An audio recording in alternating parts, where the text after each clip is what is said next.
शिव पूजन की विधि तथा उसका फल। ऋषि बोले, व्यास शिष्य महाभाग सूत जी, आपको नमस्कार है। आज आपने भगवान शिव की बड़ी अद्भुत एवं परम पावन कथा सुनाई है। दयानिधि ब्रह्मा और नारद जी के संवाद के अनुसार आप हमें शिव पूजन की वह विधि बताइए जिससे यहाँ भगवान शिव संतुष्ट होते हैं। ब्राह्मण, क्षत्रिय, वैश्य और शूद्र सभी शिव की पूजा करते हैं। वह पूजन कैसे करना चाहिए? आपने व्यास जी के मुख से इस विषय को जिस प्रकार सुना हो वह बताइए। महर्षियों का वह कल्याणप्रद एवं श्रुति सम्मत वचन सुनकर सूत जी ने उन मुनियों के प्रश्न के अनुसार सब बातें प्रसन्नता पूर्वक बताई। सूत जी बोले, मुनीश्वरों, आपने बहुत अच्छी बात पूछी है, परंतु वह रहस्य की बात है। मैंने इस विषय को जैसा सुना है और जैसी मेरी बुद्धि है उसके अनुसार आज कुछ कह रहा हूँ। जैसे आप लोग पूछ रहे हैं उसी तरह पूर्व काल में व्यास जी ने सनत कुमार जी से पूछा था, फिर उसे उपमन्यु जी ने भी सुना था। व्यास जी ने शिव पूजन आदि जो भी विषय सुना था उसे सुनकर उन्होंने लोक हित की कामना से मुझे पढ़ा दिया था। इसी विषय को भगवान श्री कृष्ण ने महात्मा उपमन्यु से सुना था। पूर्व काल में ब्रह्मा जी ने नारद जी से इस विषय में जो कुछ कहा था वही इस समय मैं कहूँगा। ब्रह्मा जी ने कहा, नारद, मैं संक्षेप से लिंग पूजन की विधि बता रहा हूँ, सुनो। जैसा पहले कहा गया है वैसा जो भगवान शंकर का सुखमय, निर्मल एवं सनातन रूप है उसका उत्तम भक्ति भाव से पूजन करें। इससे समस्त मनोवांछित फलों की प्राप्ति होगी। दरिद्रता, रोग, दुख तथा शत्रु जनित पीड़ा, ये 4 प्रकार के पाप तभी तक रहते हैं जब तक मनुष्य भगवान शिव का पूजन नहीं करता। भगवान शिव की पूजा होते ही सारे दुख विलीन हो जाते हैं और समस्त सुखों की प्राप्ति हो जाती है। तत्पश्चात समय आने पर उपासक की मुक्ति भी होती है। जो मानव शरीर का आश्रय लेकर मुख्यतया संतान सुख की कामना करता है उसे चाहिए कि वह संपूर्ण कार्यों और मनोरथों के साधक महादेव जी की पूजा करे। ब्राह्मण, क्षत्रिय, वैश्य और शूद्र भी संपूर्ण कामनाओं तथा प्रयोजनों की सिद्धि के लिए क्रम से विधि के अनुसार भगवान शंकर की पूजा करे। प्रातः काल ब्रह्म मुहूर्त में उठकर गुरु तथा शिव का स्मरण करके तीर्थों का चिंतन एवं भगवान विष्णु का ध्यान करें। फिर मेरा, देवताओं का और मुनि आदि का भी स्मरण चिंतन करके स्तोत्र पाठ पूर्वक शंकर जी का विधि पूर्वक नाम लें। उसके बाद शय्या से उठकर निवास स्थान से दक्षिण दिशा में जाकर मल त्याग करें। मुने एकांत में मलोत्सर्ग करना चाहिए। उससे शुद्ध होने के लिए जो विधि मैंने सुन रखी है उसी को आज कहता हूँ, मन को एकाग्र करके सुनो। ब्राह्मण गुदा की शुद्धि के लिए उसमें 5 बार शुद्ध मिट्टी का लेप करें और धोएं। क्षत्रिय 4 बार, वैश्य 3 बार और शूद्र 2 बार विधि पूर्वक गुदा की शुद्धि के लिए उसमें मिट्टी लगाएं। लिंग में भी 1 बार प्रयत्न पूर्वक मिट्टी लगानी चाहिए। तत्पश्चात बाएं हाथ में 10 बार और दोनों हाथों में 7 बार मिट्टी लगाकर धोएं। तात प्रत्येक पैर में 3-3 बार मिट्टी लगाएं। फिर दोनों हाथों में भी मिट्टी लगाकर धोएं। स्त्रियों को शूद्र की ही भांति अच्छी तरह मिट्टी लगानी चाहिए। हाथ पैर धोकर पूर्ववत शुद्ध मिट्टी लें और उसे लगाकर दांत साफ करें। फिर अपने वर्ण के अनुसार मनुष्य दत्वन करे। ब्राह्मण को 12 अंगुल की दत्वन करनी चाहिए, क्षत्रिय 11 अंगुल, वैश्य 10 अंगुल और शूद्र 9 अंगुल की दातुन करें। यह दातुन का मान बताया गया। मनुस्मृति के अनुसार काल दोष का विचार करके ही दत्वन करें या त्याग दें। तात, षष्ठी, प्रतिपदा, अमावस्या, नवमी, व्रत का दिन, सूर्यास्त का समय, रविवार तथा श्राद्ध दिवस ये दंत धावन के लिए वर्जित हैं। इनमें दातुन नहीं करनी चाहिए। दत्वन के पश्चात जलाशय आदि में जाकर विधि पूर्वक स्नान करना चाहिए। विशेष देश काल आने पर मंत्रोच्चारण पूर्वक स्नान करना उचित है। स्नान के पश्चात पहले आचमन करके वह धुला हुआ वस्त्र धारण करें। फिर सुंदर एकांत स्थल में बैठकर संध्या विधि का अनुष्ठान करें। यथा योग्य संध्या विधि का पालन करके पूजा का कार्य आरंभ करें।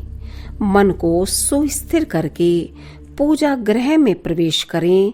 वहां पूजन सामग्री लेकर सुंदर आसन पर बैठें। पहले न्यास आदि करके क्रमशः महादेव जी की पूजा करें। शिव की पूजा से पहले गणेश की, द्वारपालों की और दिक्पालों की भी भलीभांति पूजा करके पीछे देवताओं के लिए पीठ स्थान की कल्पना करें अथवा अष्टदल कमल बनाकर पूजा द्रव्य के समीप बैठें और उस कमल पर ही भगवान शिव को समासीन करें। तत्पश्चात 3 आचमन करके पुनः दोनों हाथ धोकर 3 प्राणायाम करके मध्यम प्राणायाम अर्थात कुंभक करते समय त्रिनेत्रधारी भगवान शिव का इस प्रकार ध्यान करें। उनके 5 मुख हैं, 10 भुजाएं हैं, शुद्ध स्फटिक के समान उज्ज्वल कांति है। सब प्रकार के आभूषण उनके श्री अंगों को विभूषित करते हैं तथा वे व्याघ्र चम्र की चादर ओढ़े हुए हैं। इस तरह ध्यान करके यह भावना करें कि मुझे भी इनके समान ही रूप प्राप्त हो जाए। ऐसी भावना करके मनुष्य सदा के लिए अपने पाप को भस्म कर डाले। इस प्रकार भावना द्वारा शिव का ही शरीर धारण करके उन परमेश्वर की पूजा करे। शरीर शुद्धि करके मलमूत्र का क्रमशः न्यास करे अथवा सर्वत्र प्रणव से ही षडंग न्यास करे। ओम आदित्यादि रूप से संकल्प वाक्य का प्रयोग करके फिर पूजा करे। पाद्य, अर्घ्य और आचमन के लिए पात्रों को तैयार करके रखे। बुद्धिमान पुरुष विधि पूर्वक भिन्न भिन्न प्रकार के 9 कलश स्थापित करे। उन्हें कुशाओं से ढककर रखे और कुशाओं से ही जल लेकर उन सब का प्रोक्षण करे। तत्पश्चात उन सभी पात्रों में शीतल जल डाले। फिर बुद्धिमान पुरुष देखभाल कर प्रणव मंत्र के द्वारा उनमें निम्नांकित द्रव्यों को डाले। खस और चंदन को पाद्य पात्र में रखे। चमेली के फूल, शीतल चीनी, कपूर, बड़ की जड़ तथा तमाल, इन सब को यथोचित रूप से कूट पीस कर चूर्ण बना ले और आचमनीय के पात्र में डाले। इलायची और चंदन को तो सभी पात्रों में डालना चाहिए। देवादिदेव महादेव जी के पार्श्वभाग में नंदीश्वर का पूजन करे। गंध, धूप तथा भांति भांति के द्वीपों द्वारा शिव की पूजा करे। फिर लिंग शुद्धि करके मनुष्य प्रसन्नता पूर्वक मंत्र समूहों के आदि में प्रणव तथा अंत में नमः पद जोड़कर उनके द्वारा इष्ट देव के लिए यथोचित आसन की कल्पना करे। फिर प्रणव से पद्मासन की कल्पना करके यह भावना करे कि इस कमल का पूर्व दल साक्षात अणिमा नामक ऐश्वर्य रूप तथा अविनाशी है। दक्षिण दल लालिमा है, दक्षिण दल लघिमा है, पश्चिम दल महिमा है, उत्तर दल प्राप्ति है। अग्निकोण को दल प्राकाम्य है। नेतृत्य कोण का दल ईशित्व है। वायव्य कोण का दल वशित्व है। ईशान कोण का दल सर्वज्ञत्व है और उस कमल की कर्णिका को सोम कहा जाता है। सोम के नीचे सूर्य है, सूर्य के नीचे अग्नि है और अग्नि के भी नीचे धर्म आदि के स्थान हैं। क्रमशः ऐसी कल्पना करने के पश्चात चारों दिशाओं में अव्यक्त महत्त्व, अहंकार तथा उनके विकारों की कल्पना करें। सोम के अंत में सत्व, रज और तम, इन तीनों गुणों की कल्पना करें। इसके बाद सद्योजातम, प्रपद्यामि इत्यादि मंत्र से परमेश्वर शिव का आवाहन करके ओम वामदेवाय नमः इत्यादि वामदेव मंत्र से उन्हें आसन पर विराजमान करें। फिर ओम तत्पुरुषाय विद्महे इत्यादि रुद्र गायत्री द्वारा इष्ट देव का सानिध्य प्राप्त करें। उन्हें अघोरे बोध्योत इत्यादि अघोर मंत्र से वहां निरुद्ध करें। फिर ईशानः सर्व विद्यानाम इत्यादि मंत्र से आराध्य देव का पूजन करें। पाद्य और आचमनीय अर्पित करके अर्घ्य दे। तत्पश्चात गंध और चंदन मिश्रित जल से विधि पूर्वक रुद्र देव को स्नान कराए। फिर पंचगव्य निर्माण की विधि से पांचों द्रव्यों को एक पात्र में लेकर प्रणव से ही अभिमंत्रित करके उन मिश्रित गव्य पदार्थों द्वारा भगवान को नहलाए। तत्पश्चात पृथक पृथक दूध, दही, मधु, गन्ने की रस तथा घी से नहलाकर समस्त अभिष्टों के दाता और हितकारी पूजनीय महादेव जी का प्रणव के उच्चारण पूर्वक पवित्र द्रव्यों द्वारा अभिषेक करे। पवित्र जल पात्रों से मंत्रोच्चारण पूर्वक जल डाले। डालने से पहले साधक श्वेत वस्त्र से उस जल को यथोचित रीति से छान ले। उस जल को तब तक दूर न करे जब तक इष्ट देव को चंदन न चढ़ा ले। तब सुंदर अक्षतों द्वारा प्रसन्नता पूर्वक शंकर जी की पूजा करें। उनके ऊपर कुश, अपामार्ग, कपूर, चमेली, चंपा, गुलाब, श्वेत कनेर, बेला, कमल और उत्पल आदि भांति भांति के अपूर्व पुष्प एवं चंदन आदि चढ़ाकर पूजा करे।